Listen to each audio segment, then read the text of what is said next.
Another day indoors, another recipe for disaster. I'm Pete Goffe-Wood. Mince is like that cousin that nobody likes, but you always have to invite them around for Christmas.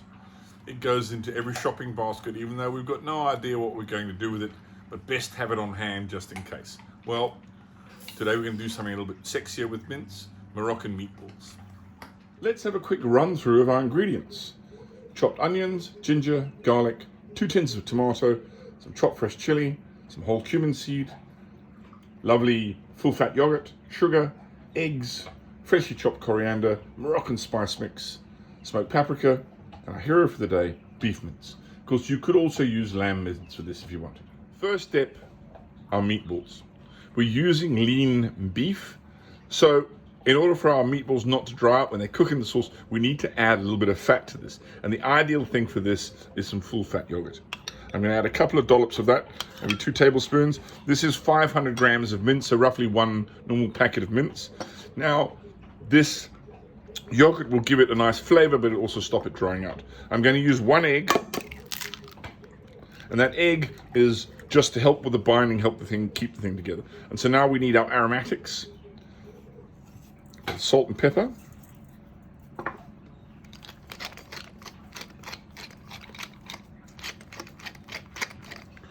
and then I'm going to use a little bit of smoked paprika. And I found this, and this is the reason why we're doing Moroccan meatballs. I found this Moroccan spice mix in my cupboard. It's got dried chili, cumin, rose petal, and all sorts of fabulous spices in it.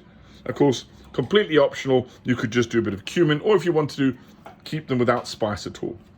Now I'm just going to mix this together. So we've got a nice meatball, and I'm going to also add, to keep it nice and fresh, I'm going to add some fresh chopped coriander to that. You could also do a bit of mint, a bit of parsley, would be quite nice, chives, but again, not essential. This just happens to be a bonus because I've got the spices to hand.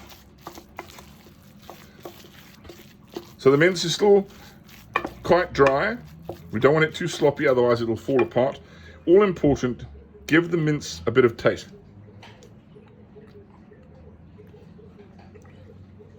This needs a touch more salt.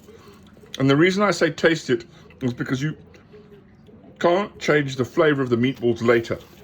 You want to make sure they're seasoned now before they go into the sauce. You don't want to be adding too much salt afterwards. So we've got a lovely zingy flavor here, creaminess from the yogurt, just a hint of spice from Moroccan. So I'm going to let this sit, and then we get on to stage 2, which is we get our tomato sauce on the go. As always, we start with a warm or a hot pan. Bit of olive oil, and straight into that we're going to throw our cumin seed. Let that fry off in the oil, release that beautiful fragrance, and you do that just for a couple of seconds, till you can actually start to smell that cumin. Cool. Our next ingredient, onion.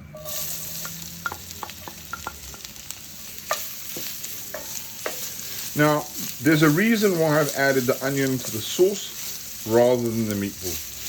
People often make the mistake of adding raw onion to either a burger mix or to a meatball. Problem with that is what happens is, by the time the burger or the meatball is cooked, the onion is not cooked. And when you go to eat it, you actually end up with raw onion, which would you want. Here, we're frying off the onion in the sauce, and you get the maximum flavor out of the onion. We want to get a little bit of color on these onions. Beyond soft and translucent, as they just slowly start to caramelize, that'll just add to the richness of the sauce. All right, our onion is starting to caramelize, starting to pick up a little hint of color here. Now we're ready for our ginger and our garlic.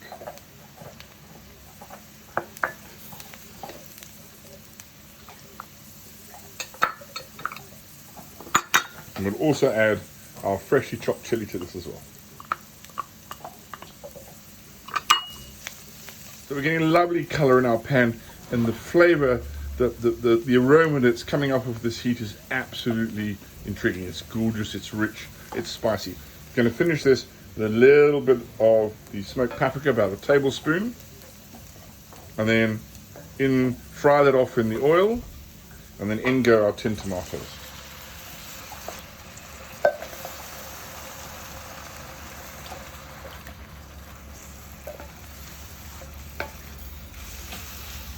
You can see we have the makings of a rich, robust and delicious sauce. But our sauce is a little bit thick at the moment because we want to cook our meatballs in the sauce. So what I'm going to do here is I'm just going to add a little bit. I've got some chicken stock and white wine left over from our risotto. But if you wanted to add a little bit of water, some white wine to this, go ahead.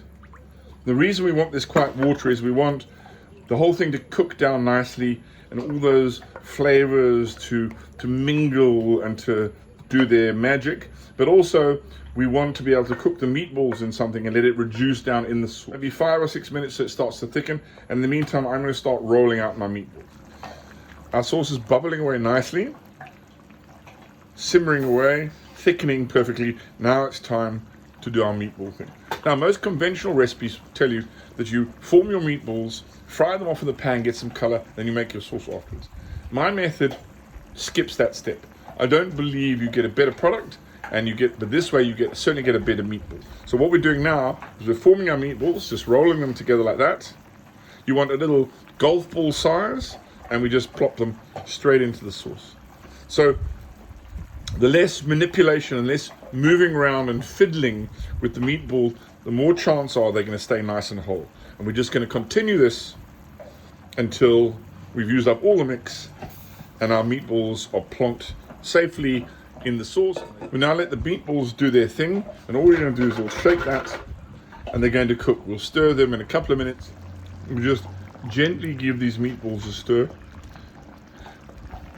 I'm just doing this so that the tomato mixture doesn't catch on the bottom and burn. Our meatballs have cooked down to this. Look at this. This is lovely thick sauce. Our meatballs are cooked through. We've got this glorious, rich, spicy sauce. I just want to have a taste of this to check the seasoning.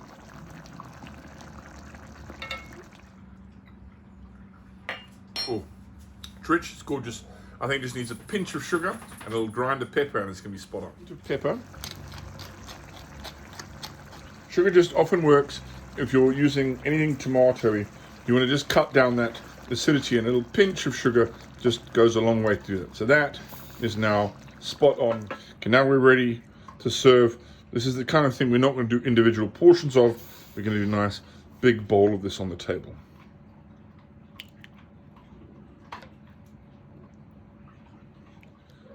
Look at that.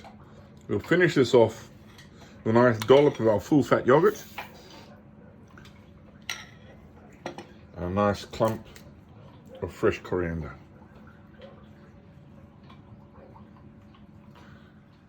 And that's another recipe for disaster. Making mince great again. Stay safe, stay locked down, and may the sauce be with you.